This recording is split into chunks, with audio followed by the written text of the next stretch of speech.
Chris Kell with your Peak Fitness Shoulder Program.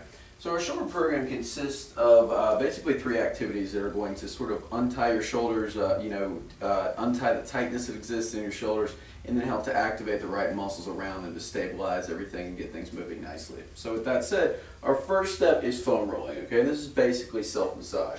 For this, we're going to need a foam roller here. I have the black, that's what I prefer, but you really, you can buy these at Champ Sports or wherever you might be. You need a peanut, which are basically 2 tennis balls taped together. We have these at the gym. Right? And you're also going to need a tennis or lacrosse ball. Right? I'm just going to show you how to use each. So for our first position here, we're going to start by rolling our lats. Okay, these are kind of our outer back muscles here. What I want you to do is starting down at the top rib. We're just going to take the roller. And we're going to start by just kind of rolling up and down this area here. And I'm just kind of rolling through this area, really rolling over.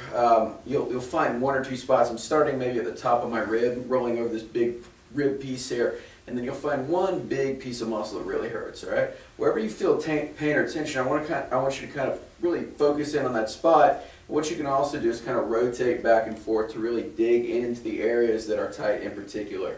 All right, I want 30 rolls, big rolls up and down, around a minute in each position here. So we're going to do one side, then we're going to do the other side. All right, from here, we're going to go into a foam roller extension with our upper back. All right, with this is a little different in the sense that we are actually physically doing extensions over the roller. So I'm just coming up and down, just extending my upper back over. And again, I just want to do about 5, then move up a spinal segment. 5, and then move up another segment. Just like that. I'm looking for around 30 in total until we get to about the base, right above the base of the shoulder blades. All right, you might feel some cracking and popping there. That's perfectly fine. You also notice I'm putting my hand behind my head. All right, now from there we are going to take our peanut here. Okay, so it's the same thing, and we're going to get a little bit more of kind of a focused roll here. So I'm putting this between my middle back muscles here, like right in the center of my back, around my spine. Okay, I'm going to start maybe right at below the brow line, and I'm doing the same thing. I'm just coming up and down. I'm getting about 5 crunches, like I'm trying to extend my head all the way back. Pause at the top.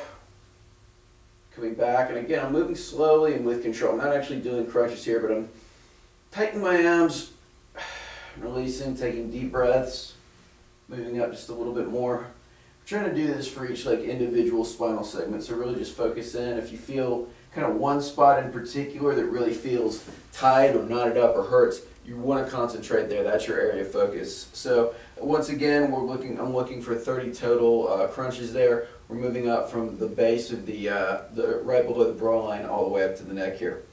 All right, now we are going to finish up with the front and back of our shoulders. All right, with this, I'm going to just take the ball. All right, I'm going to put the ball down here, and I want to put it actually over the kind of the side of my shoulder here. So what I'm going to do, cross my arm,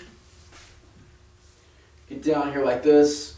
Just really find the spot of restriction, the spot that really hurts a lot. Okay, and just let the ball sink in. What I'm trying to do at the same time is kind of wiggle my elbow up and down, just getting into that spot like a jackhammer. Just kind of let pressure come down onto that spot until it starts to depress, and then move to the next spot. Again, I'm looking for around 30 total oscillations of the elbow in that position. All right, finally, we're going to take the ball and we're going to put it behind our shoulder here. All right, with this, again, I just want you to find that spot of restriction, really get in there, and then just oscillate forward and back around 30 times. All right, so that's the first step, and that's really the thing that I want you to focus on most. Now, once we finish up there, we're going to employ some stretching. All right, and these can either be performed as active movements before a workout or stretches after the workout. If you're doing these at home, we hold a stretch. I'm using a stretch band here. We have these at the gym, but these can also be done by just holding on to the handle of a doorway. So in the same position here as I demonstrate with the bands here. But our first position, okay, is a doorway shoulder stretch. And what I'm doing here is I'm just getting down in this good position.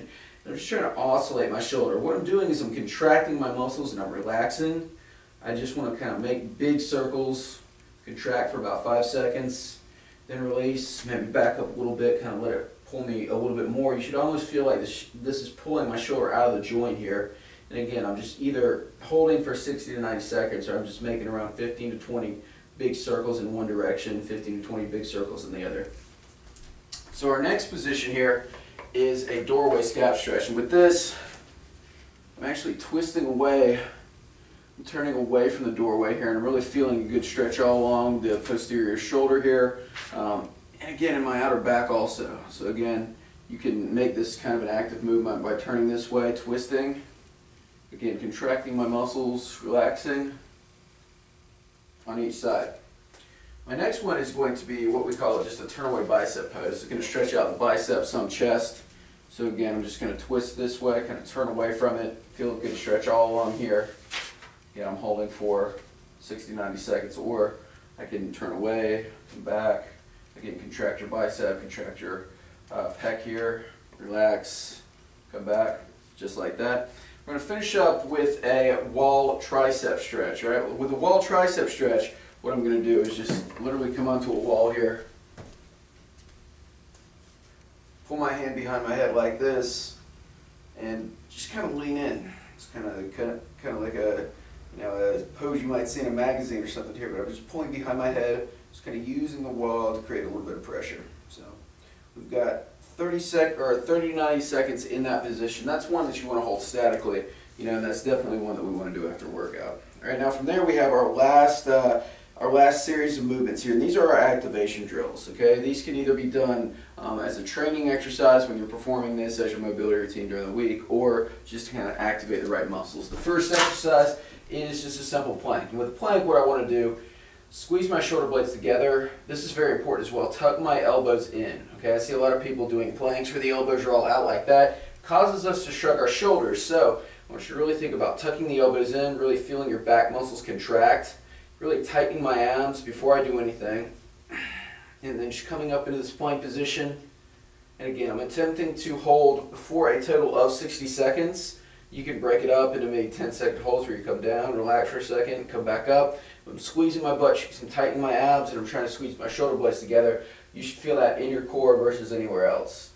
Now for our next movement, we have a floor slide. Okay, with this, what I'm going to do is press my back into the wall, press my back into the floor, tighten my abs, and just slide my elbows and wrists up the floor and down. Okay, the key is to try to keep the elbows on the floor. If you find that you cannot do that, what I would tell you to do is hold on to some light pair of weights, or just something that kind of weights the hands down a little bit. That'll kind of increase the intensity of this movement and keep everything down. So we're looking for just slow and controlled movement, deep breath at the top, and think about making a double chin with this as well. That'll really help to kind of get rid of you know, any issues that you might be having with your neck. Now for our next movement, we have a sideline arm sweep. Sideline arm sweep, what I'm going to do is just lie my back here, okay, and I'm just sweeping my arm up and over. So it's the same position as the floor slide, and I'm just starting at the top, coming back down, thinking about tucking my hand into my pocket, palm facing the ceiling, coming back down, just like that. All right, now for our last two movements here, we have a prone bird dog, or a prone cobra. For this, I'm just going to be on the ground. I want to think about keeping my lower body in the ground and just squeezing my shoulder blades back, making a double chin, and just holding, attempting to hold for 60 seconds and coming back down. Once again, that can be broken up into 10-second increments. Just make sure to keep your feet on the floor. Don't let your feet come off, right? The movement should come from the upper back and the neck only.